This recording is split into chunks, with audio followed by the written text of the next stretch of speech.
I'm sitting at our small, cluttered kitchen table, stirring my tea absent-mindedly. It's been a rough day, or maybe it's just the pregnancy hormones making everything feel more intense. My name is Nora. I'm 32, working as a sports manager for a top American football team, and now, expecting. You'd think that'd be enough excitement for one lifetime, but no, there's always family drama to spice things up. Across from me is my husband, Mark. He's the kind of guy who you know you can always count on. Kind, understanding, and, let's be honest, easy on the eyes too. He's been my rock through everything, especially now, with the baby on the way. Nora, you okay? Mark asks, his brow furrowed with concern. His voice always has a way of sounding like a warm hug. Yeah, just thinking, I reply, trying to smile. Mark reaches across the table, taking my hand in his. Whatever it is, we'll handle it together, okay? I nod, feeling a little better. But the thought of facing his family again makes my stomach twist. They've never been my biggest fans. Mark's mom, Mrs. Thompson, is the type who smiles to your face but whispers behind your back. And then there's his sister, Laura. She's 2 years older than me, married with 2 kids, and she's made it her personal mission to make my life miserable.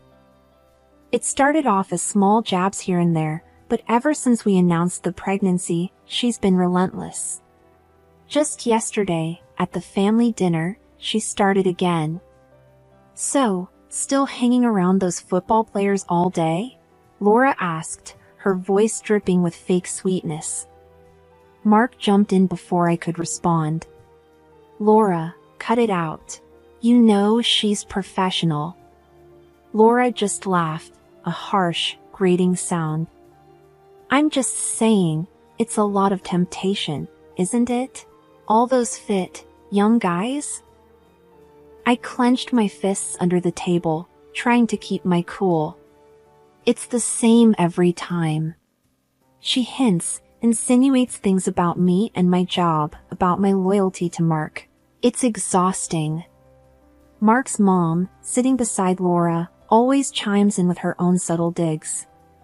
Well, we just want what's best for Mark, don't we? I remember looking at Mark, feeling a mix of gratitude and frustration. He's always there, standing up for me, but his family's words still sting. It's like they're waiting for me to slip up, to prove their point. Hey, Nora, Mark says, snapping me back to the present. You know none of what they say is true, right? I trust you, completely. I nod again, squeezing his hand. I know, it's just hard sometimes. Mark's face hardens slightly. I'll talk to them again. This needs to stop. I lean back in my chair, feeling the weight of the situation. Our little family is growing, and I can't help but wonder how this baby will change things. Will it bring us closer together, or drive a deeper wedge between us and his family? The day at work was long and tiring, typical for a Monday. My mind kept drifting to the family drama, making it hard to focus on the reports piling up on my desk. I let out a long sigh as I finally pushed back my chair, ready to head home. As I walked through the parking lot, I noticed my car had a flat tire. Great, just what I needed, I muttered to myself. Nora, need some help? It was Jake, one of the coaches. He's a giant of a man, always ready to lend a hand. I shook my head. No, I'll just call a tow truck. Thanks, though. Jake raised an eyebrow. That'll take ages. Let me give you a ride. It's no trouble. I hesitated, thinking about Laura's snide remarks. But it was getting late, and I really just wanted to get home. Okay, sure, thanks, Jake. The ride was quiet, mostly. Jake asked about the baby, and I found myself talking about the nursery we were setting up. He dropped me off with a friendly wave, and that was that. Or so I thought. The next day, things took a turn. I was in the kitchen, pouring myself some tea, when Mark walked in, his face like a thundercloud. "We need to talk," he said, his voice tight. I felt my stomach drop. "What's wrong?" He held up his phone, showing me a video. It was me, getting into Jake's car. The angle was creepy, like someone was spying. "My sister sent me this," Mark said, his jaw clenched. "She's saying stuff about you and Jake." I felt a flash of anger. "Are you kidding me? He just gave me a ride because of a flat tire." Mark ran a hand through his hair, frustrated. "I know, I believe you, but she's stirring things up, telling me to open my eyes and nonsense like that." I slammed my cup down, tea splashing over the rim. "This is ridiculous. She's been after me since day one, and now this?" Mark came over, putting his arms around me. I know. She's out of line. I'll handle it." I leaned into his embrace, feeling a mix of anger and helplessness. "Why can't she just leave us alone?" Mark sighed. "I wish I knew, but I'm on your side, always." I nodded, trying to calm down. "Thanks. I hate that she's doing this." We stood there for a moment, in the quiet of our kitchen, united against an unseen enemy. It was comforting, yet I couldn't shake the feeling that this was just the start of something bigger, something uglier. I pulled back, looking up at Mark. "We can't let her get to us. This is our family, our life. She's not going to ruin it." Mark nodded, determination in his eyes. "Absolutely, we're in this together." The days following the video incident felt like walking on eggshells. Every time my phone buzzed, my heart skipped a beat, half expecting another twisted message from Laura. It was like living under a microscope, with every move I made potentially being watched and judged. One evening, Mark and I were sitting in the living room, each lost in our own thoughts, when my phone pinged with a message. I glanced at it, and my heart sank. Another text from Laura, no doubt. "Anything important?" Mark asked, noticing my expression. "Just a reminder about the team's meeting tomorrow," I lied, not wanting to stir up more drama. I couldn't tell him that Laura had sent a snarky message about being careful around the players. Mark nodded, but I could tell he was still tense. "You know, maybe you should talk to your boss about Laura's behavior. It's getting out of hand." I shook my head. "And say what? That my sister-in-law is spreading rumors?" "That'll sound great." Mark frowned. "Well, something needs to be done. This can't go on." I sighed, feeling the weight of the situation. "I know, but what can we do? It's her word against mine." There was a silence, filled with unspoken worries and frustrations. Then, Mark stood up abruptly. "I'm going for a walk, need to clear my head." I watched him go, feeling a mix of guilt and helplessness. This whole situation was putting a strain on us, and I hated it. The next day at work, I tried to focus, but Laura's words echoed in my mind, making it hard to concentrate. During lunch, I sat alone, picking at my food, when my colleague, Lisa, sat down next to me. "Nora, you've been quiet lately. Everything okay?" Lisa asked, her brow furrowed in concern. I forced a smile. "Yeah, just a lot on my mind." Lisa leaned in, her voice low. "Is it about that video? I heard rumors."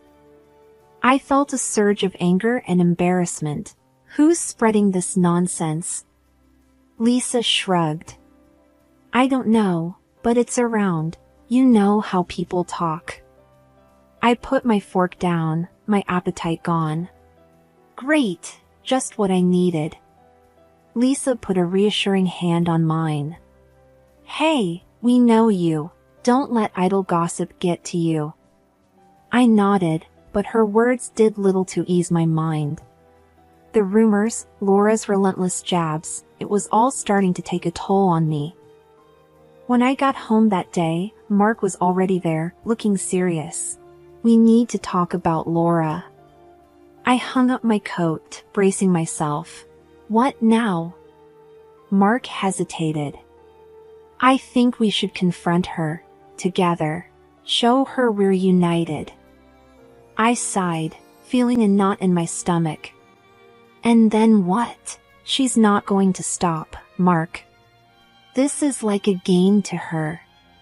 Mark's jaw tightened. Well, we can't just let her walk all over us. We have to stand up to her. I nodded, knowing he was right, but dreading the confrontation. Facing Laura meant opening ourselves up to more attacks, more scrutiny. But maybe Mark was right. Maybe standing up to her was the only way to end this. Okay, I said, trying to sound more confident than I felt. Let's do it. Let's confront her. Mark reached out, taking my hand. We're in this together, remember? I squeezed his hand, drawing strength from his support. Together, I echoed, knowing that whatever lay ahead, we'd face it side by side. The day of our son's celebration was a mix of joy and underlying tension. The house was filled with the laughter of friends and the coos of family members over our little bundle of joy. I tried to soak in the happiness, but part of me was on edge, waiting for the inevitable drama to unfold. As guests arrived with gifts and warm wishes, I noticed Laura walking in, a smirk playing on her lips. She held a small, neatly wrapped package, her eyes locked on mine. I felt Mark tense up beside me. Let's just get through this, I whispered to him, squeezing his hand. He nodded, giving me a reassuring smile. We've got this. The party went smoothly for a while, everyone cooing over the baby and enjoying the spread of food. Then came the time for opening gifts. My heart pounded as Laura stepped forward, her gift in hand. Here's something special from me, she said, handing me the package with a flourish. I unwrapped it, my hands shaking slightly. Inside was a certificate for a DNA paternity test from a well-known clinic. The room fell silent, the air thick with tension. Mark's face turned red with anger. What the hell, Laura? Laura shrugged, her smirk widening. Just a little family joke, if you've got nothing to hide. I felt a surge of anger and humiliation. Standing up, I faced her, my voice steady despite the turmoil inside. This isn't a joke, it's an insult. The guests shifted uncomfortably, their eyes darting between us. Mark stood up, his voice firm. You need to leave, now. Laura laughed, a harsh sound that echoed in the room. Oh, come on, Nora. Can't you take a joke? I held the certificate up, my decision made. Fine, we'll take your joke. We'll do the test, and then everyone will see how wrong you are. There were murmurs of surprise and approval from some of the guests. Laura's smile faltered, but she quickly regained her composure.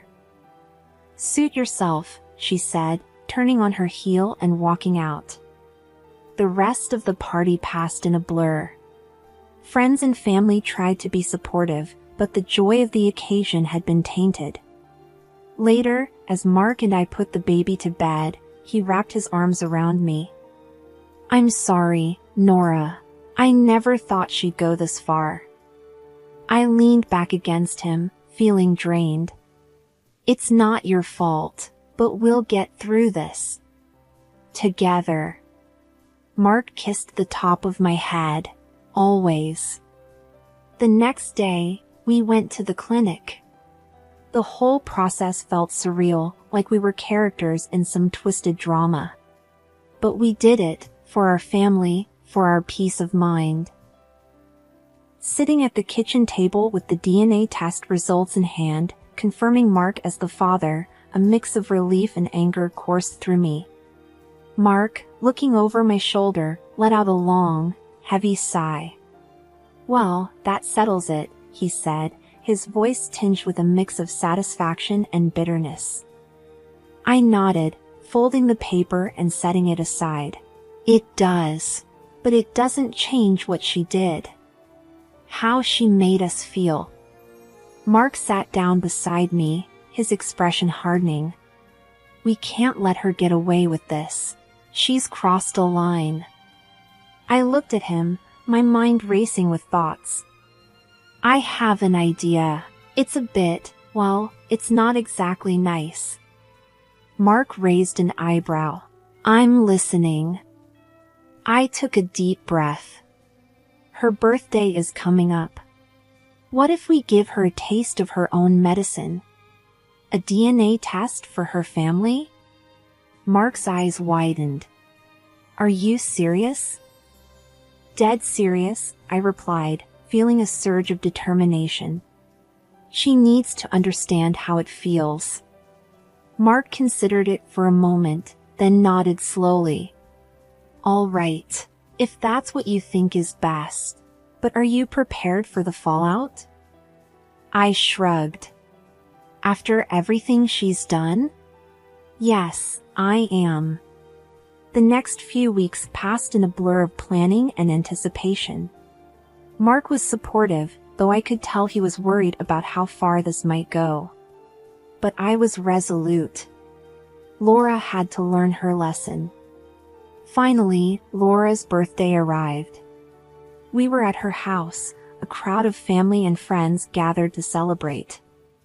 I could feel the weight of the gift in my purse, a small box wrapped in bright paper.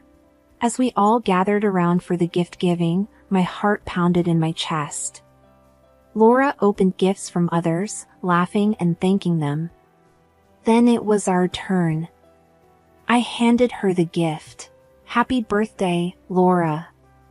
She tore open the paper, her smile faltering as she saw what was inside. A DNA test kit, just like the one she had given us. Her smile vanished, replaced by a look of shock and anger. "What is this? Some kind of joke, Nora?" "No joke," I said, my voice firm. "Just returning the favor." The room fell silent, everyone looking at us. Laura's face turned red, then white. "This is sick," she hissed. "You're sick." I met her gaze, unflinching. "Now you know how it feels." Mark put a hand on my shoulder, a silent show of support. Laura looked around, her expression one of betrayal and humiliation. "This isn't over," she spat, before storming off. As we left the party, Mark squeezed my hand. "Are you okay?" I nodded, feeling a strange mix of triumph and unease. "I'm fine. It's just, I never thought I'd be capable of something like this." Mark pulled me into a hug. "She pushed us to this. Remember that." The aftermath of Laura's birthday party felt like the calm before a storm. Mark and I were at home, bracing ourselves for what was to come. "You think she'll actually do the test?" Mark asked, his voice laced with concern.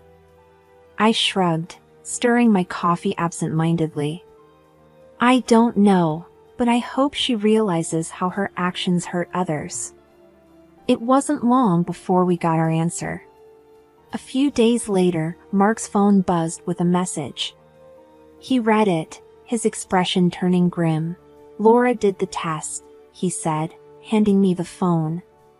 The message was short and to the point, with a picture of the DNA test results attached. My heart skipped a beat as I looked at the results. They revealed that her husband was not the biological father of her children. Mark and I exchanged a look, a mix of shock and disbelief in our eyes. I didn't expect this, he stammered. I felt a knot in my stomach. Neither did I. The air in our living room was thick with tension, the kind you could cut with a knife. Laura stormed in, her face twisted in fury, with Mrs. Thompson, Mark's mom, in tow. Their unexpected arrival was like a storm breaking the uneasy calm that had settled in our house. What the hell do you think you were doing with that DNA test? Laura spat, her eyes blazing with anger. I stood my ground, feeling a surge of defiance. Exposing the truth, apparently, something you should have thought about before spreading lies about me. Mrs. Thompson chimed in, her voice sharp. You've gone too far. This family doesn't need your kind of drama. I narrowed my eyes, my patience wearing thin. My kind of drama? Laura's been making my life hell since the day I married Mark. I just gave her a taste of her own medicine. Laura's face turned a shade redder. You're a homewrecker, Nora, that's what you are. Before I could retort, the front door swung open, and in walked Tom, Laura's husband. He looked like a man on the edge, his eyes darting between us. I can't believe you two. And my wife, my kids. His voice broke. I locked eyes with Laura, who was now visibly shaking. You want to tell him, or should I? Laura stammered, but no words came out. I turned to the TV and played the ace up my sleeve, a video from the stadium security. It showed Laura, clear as day, kissing an unknown man in the stands. Tom's face drained of color as he watched. That's my best friend, he whispered, disbelief etched on his face. Laura started to sob, her facade crumbling.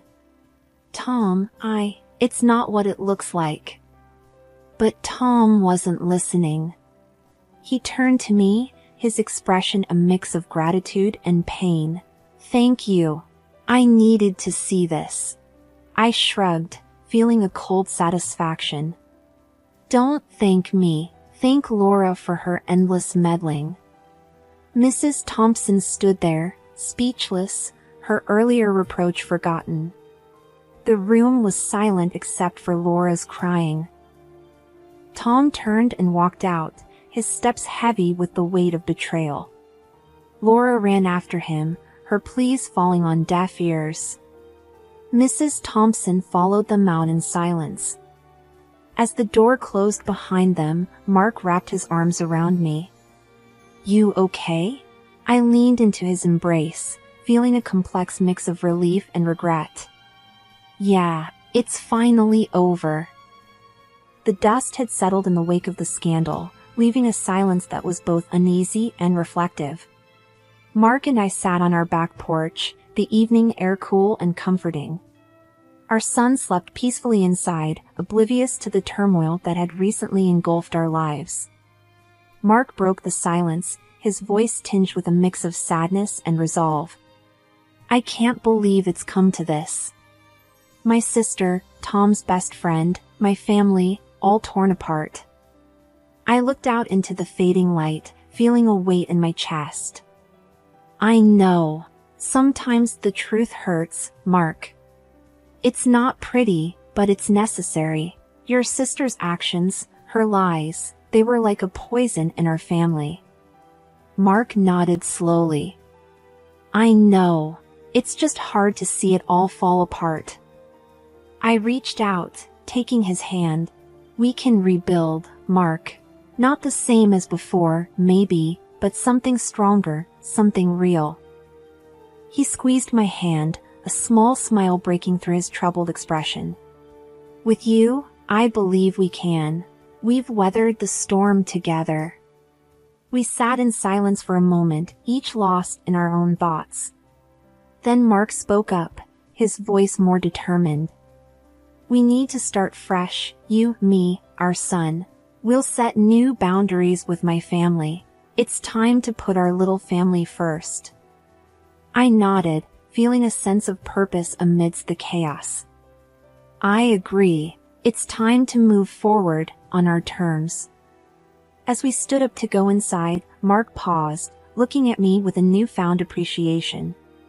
You know, through all of this, you've been my rock. I can't thank you enough for standing by me.